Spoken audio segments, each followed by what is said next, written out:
newspapermen meet such interesting people. They know the lowdown, now it can be told.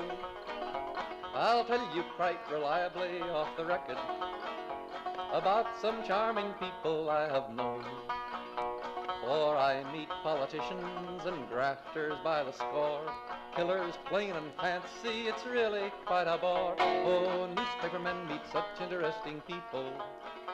They wallow in corruption, crime and gore. Ting-a-ling-ling, city desk, full of press, extra, extra, read all about it, it's a mess, meets the test. Oh, newspapermen meet such interesting people. It's wonderful to represent the press. The Media Project gives you a half hour of commentary and analysis on what's going on in the media with some experts from the Capital Region community. We hope we can be fairly described as such. I'm Rex Smith of the Upstate American, formerly editor of the Times-Union, with my colleagues here. We have Barbara Lombardo and Judy Patrick and Ian Pickus. So, Judy Patrick, you are no longer the vice president of the New York Press Association. I am no longer. I left there retired again. A week or so ago.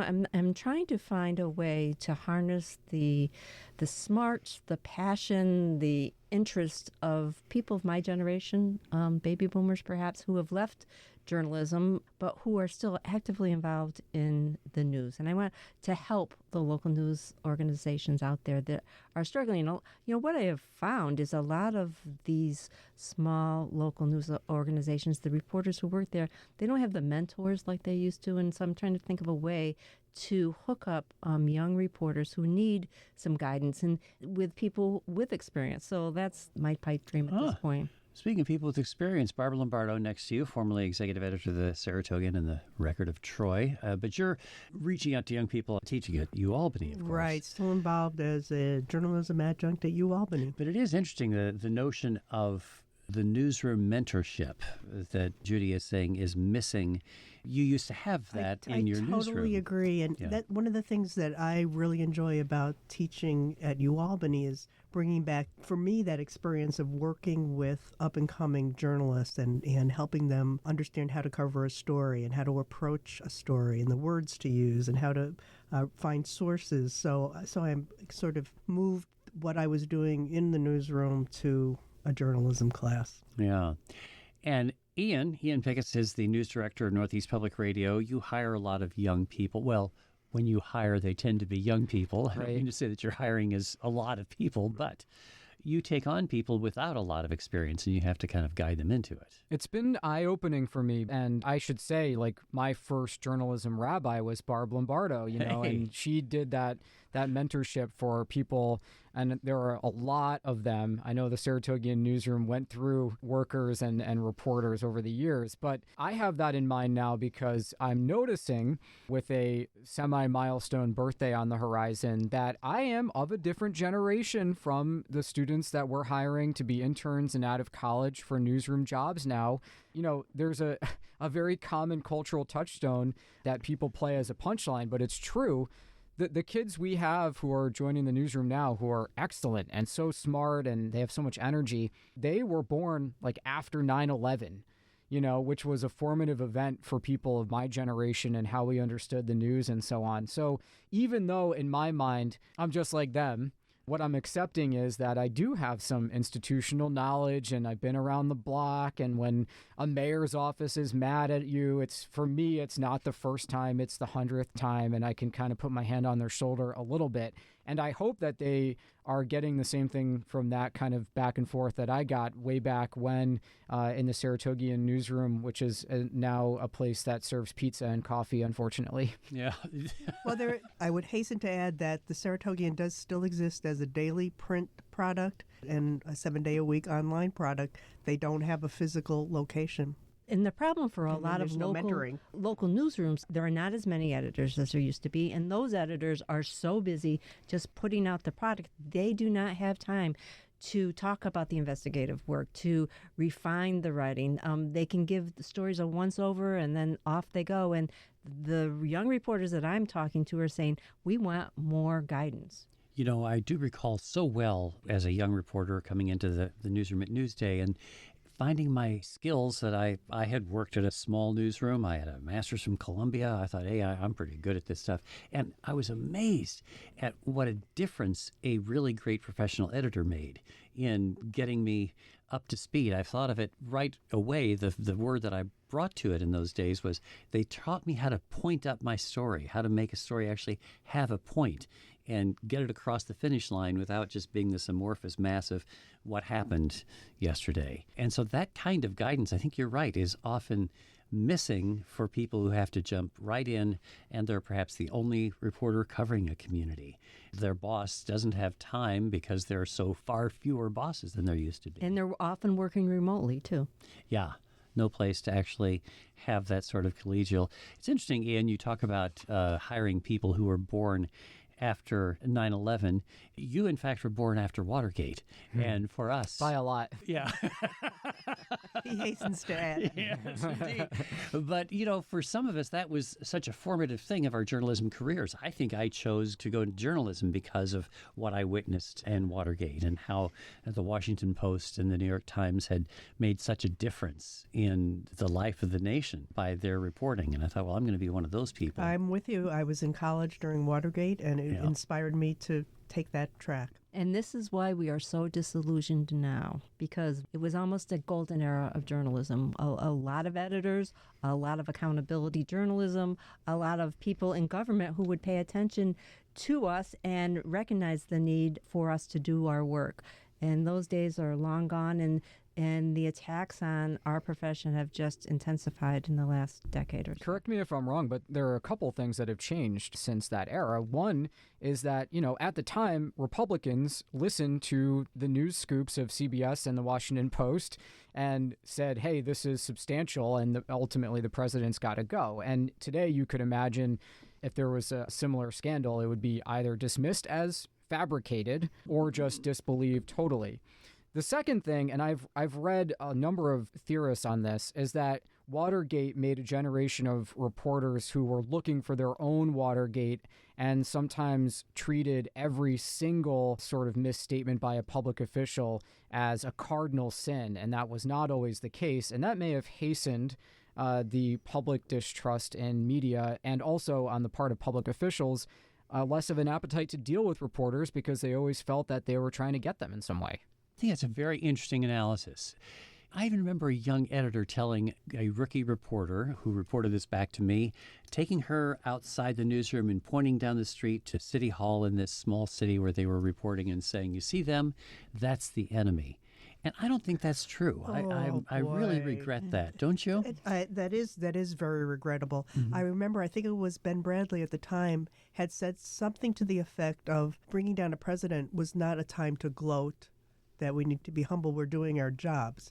And I would say that to my staff, too, that you feel like you're going after something, you want to report something, you want to expose wrongdoing and hold officials to account, but you're also not there to bring people down and to find something where maybe there isn't anything. Yeah, that whole notion of gotcha journalism. That we're gonna, Right. we're gonna catch them making too much overtime. We're gonna catch them paving their own driveway. Often important stories, but you have to keep in mind why you're doing it, what difference does it make, and why does this matter to your reader? And I think those are things that at least have stuck with us in our profession to this day. It is interesting that in the context of doing that, of the focus on what is negative, and then in the eagerness of successive administrations in Washington attacking the press as being problematic and attacking government as being problematic. Remember, Ronald Reagan became president saying government isn't the solution, government's the problem. We in the media, joined by people who are opportunistic in politics, contributed to the loss of trust that is now endemic in the country. And it has come back to bite the media ourselves because we are no longer trusted, nor is government, nor are any institutions. And I don't know how that actually gets rebuilt without simply glossing over real offenses that we're seeing now coming out of the White House, for example.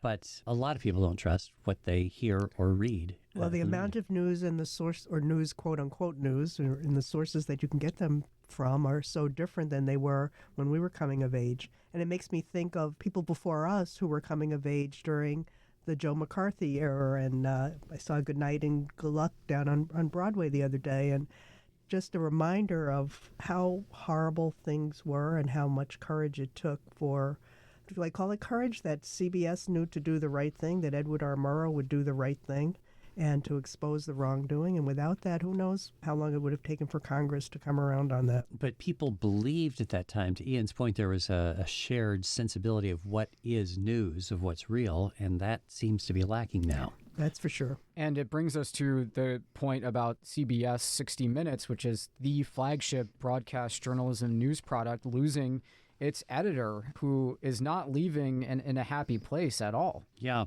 The top producer, Bill Owens, who's been running the show since 2019, only the third person in the history of 60 Minutes to have that title of executive producer of the program, has resigned, saying he can no longer run the show the way he used to, the way he wants to.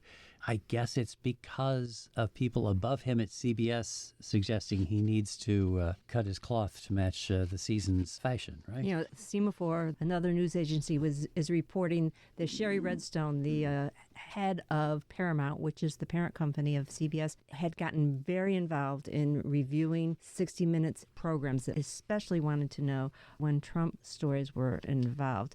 And that was something that had accelerated in recent weeks, and Owens was saying he did not feel like he could do his job when he had overlords essentially looking over his shoulder, not necessarily killing stories, but putting enough of a wet blanket on things to make them worried about what they were producing. I mean, 60 Minutes, again, more than a flagship, was one of the leaders in terms of ratings for years and years. 60 Minutes on Sunday night was must watching, and it brought in a significant amount of revenue to the network.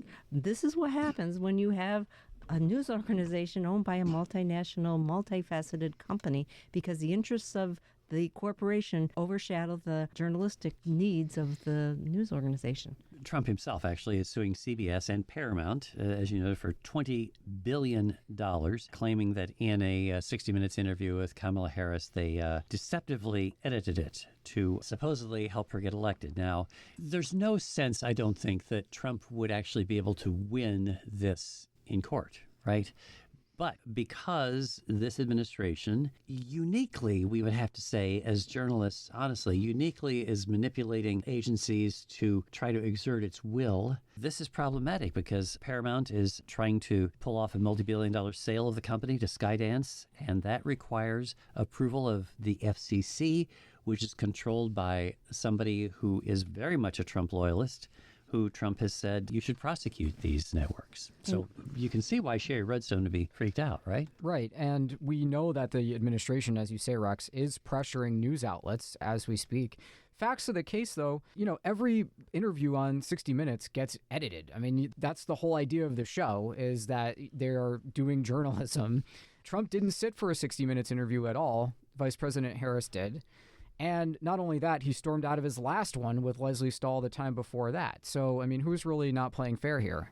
Also, in the fundamental of the law is if you have a suit alleging that you have been disadvantaged, let's say, to $20 billion, you'd have to find that there was an impact of this lawsuit and that you had a loss. And I can't imagine how somebody who won the election would be able to claim that he was disadvantaged. He's also been unhappy with other 60 Minutes investigations, one or stories, one involving Greenland, in which he's suggested the FCC needs to investigate. So this whole idea of bringing the power of the FCC to bear when it comes to trying to mold news coverage to your liking is very, very dangerous.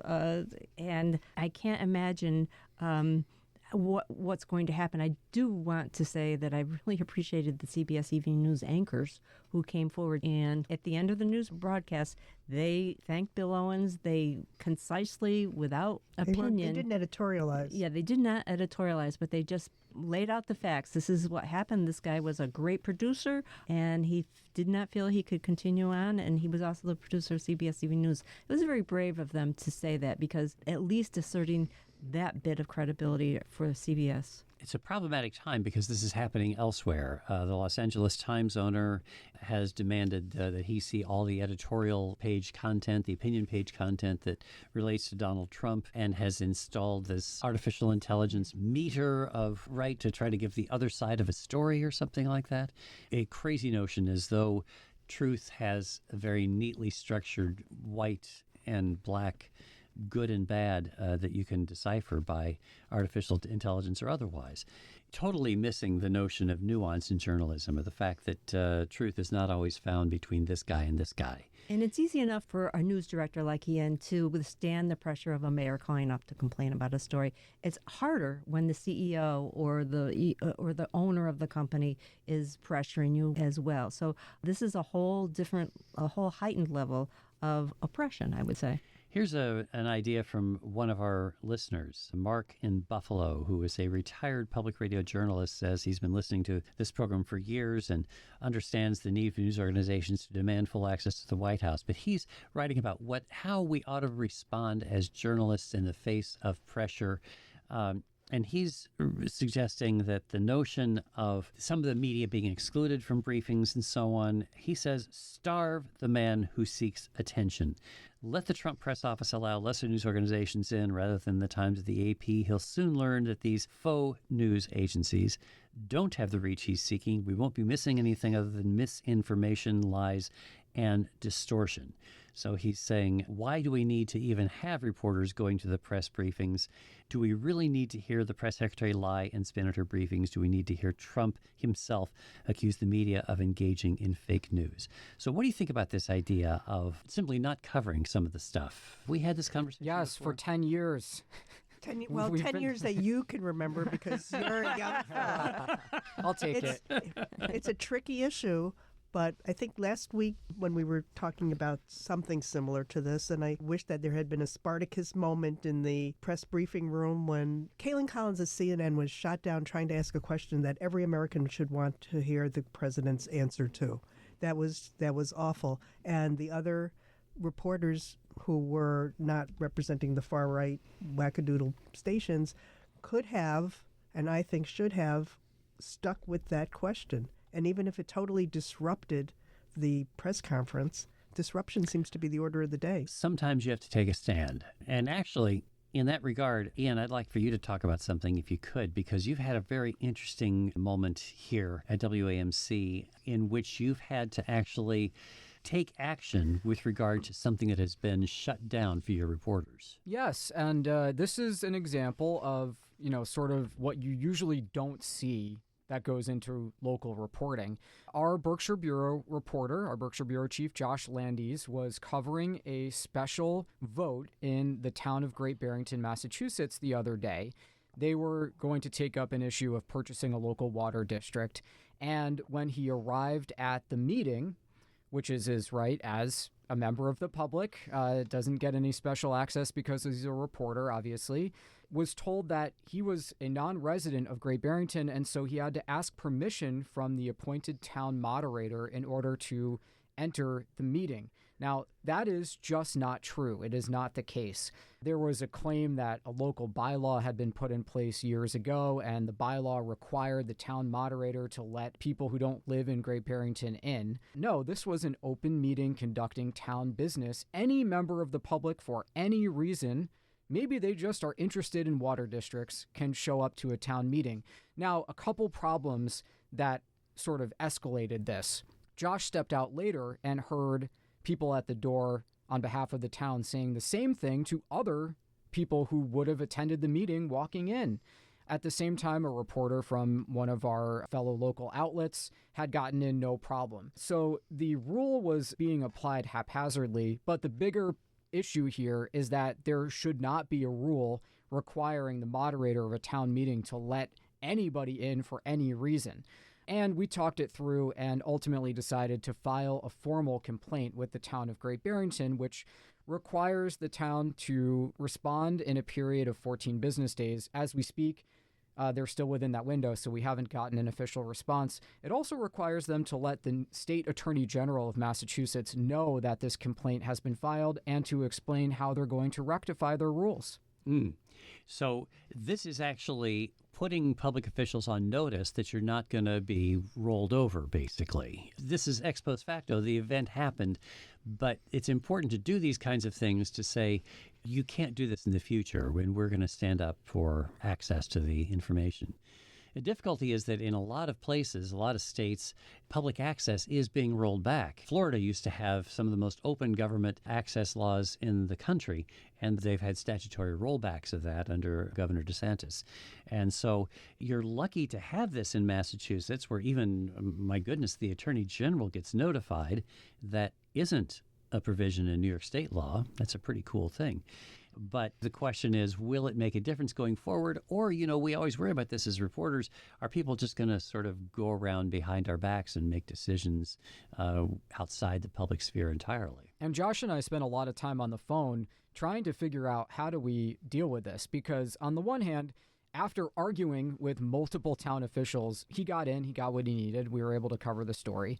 But on the other hand, he doesn't want to be the story. The last thing we want is to make the story about this important vote be about a reporter who is facing resistance to walking into a public meeting. But if we don't call it out, we don't know who else they're keeping out, or they're saying perhaps to somebody, you can't take pictures in here, which would also be illegal. So we felt it was important to plant a flag on this one and to force the town to say, we're not going to do this anymore. Because who knows, maybe next time it is a resident of Great Barrington and there's another arbitrary rule because they don't like the cut of their jib.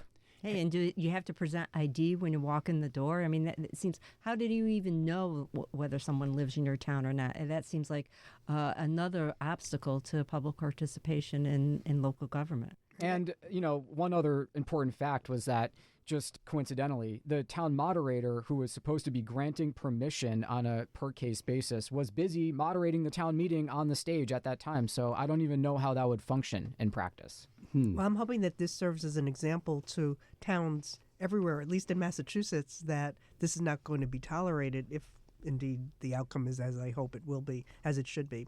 The difficult thing when you're a news manager, as Ian is, and as we have been in our newsrooms, is making these decisions to do this, knowing that there will probably be some repercussions. Yes. That the local officials will hold it against you for calling them out. And you're always at a disadvantage when public officials say, I don't want to talk to you. On the national scale, Elon Musk, for example, has not sat for an interview with anybody except for Fox News. And here's a guy who's having huge impact on our nation, who doesn't allow himself to really do interactions for any challenging interview for at least more than a year, apparently. So he is basically shutting out the media who he perceives might be hostile to his free functioning. And certainly you could find the same kind of thing happening in Great Barrington. You could find that Josh could be iced out by the officials there. And let me tell a somewhat related story. Josh is I love the guy, hard-charging local reporter. He is a lifelong resident of Berkshire County. He's born and raised in Pittsfield. He loves the place. He is the kind of guy who wants Berkshire County to succeed because it's his home. There was a local official in Berkshire County who iced him out. He put him in the penalty box for a period of a couple years. And this was somebody who was serving in a high-level elected role, who was not heard on WAMC for a very long time until they finally were able to sort of bury the hatchet and get him back on the air. And I was glad that happened, but I was also glad that we held our ground because it all stemmed from a story, that we had to cover. He wasn't happy with how he was depicted in it, and he did not talk to Josh for years after that. And that is something we just had to absorb. You do sometimes, and you're not going to be able to make public officials happy. Nobody likes having their mistakes pointed out, and probably will always feel as though, I think this is just endemic in our relations with public officials, nobody likes to be second-guessed. And second-guessing is a bit of what some reporting is often about. But it's not the same as it is the same as what we hear a lot in Washington these days. It's the media's fault. It's what Pete Hegseth says, shame on these people for reporting this story about my leaking military strike details. Look, Pete, if you're going to text it to us, you're making the job easy. Right, it distracts from what the actual issue is to blame the media, blaming the messenger. Yeah. That's even older than Ian. That reminded me just real quick about a famous Ken Lovett story and he wrote about this in the Daily News when he had been on the phone with the governor's office. They hung up, except they didn't, and then they talked for another hour, and Ken Lovett heard it all. before they realized it. And, he wrote a story. That's a bank error in your favor as a reporter. Yeah, that is permissible. What you overhear, what you get on your signal chat, or what you get on the phone that hasn't been hung up, that's not the same thing as deceiving people, shielding the fact that you're a reporter. That's a little bit more controversial. These are ethical questions that we love having the opportunity to think about them, because oftentimes you just are so much in a rush to try to get what's going on into the day's broadcast or onto your paper that you don't have a lot of time to deal with some of these finer issues. Anyway, we are out of time. Man, that was super fast. How about that? That's our media project for this week. Barbara Lombardo is here, Judy Patrick, Ian Pickus, and I'm Rex Smith. We are grateful to our producer, Dave Gustina, and we thank you for joining us. Come back again next week for another edition of The Media Project. Now newspapermen meet such interesting people. It must have startled poor old Sadie's unc. Ting-a-ling-a-ling, city desk. Hold the press, extra, extra, read all about it. It's a mess, meets the test.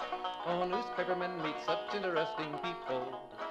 Like the richest girl who could not bake a cake. Ting-a-ling, ting-a-ling, ling-a-ling-a-ling. Now newspapermen are such interesting people.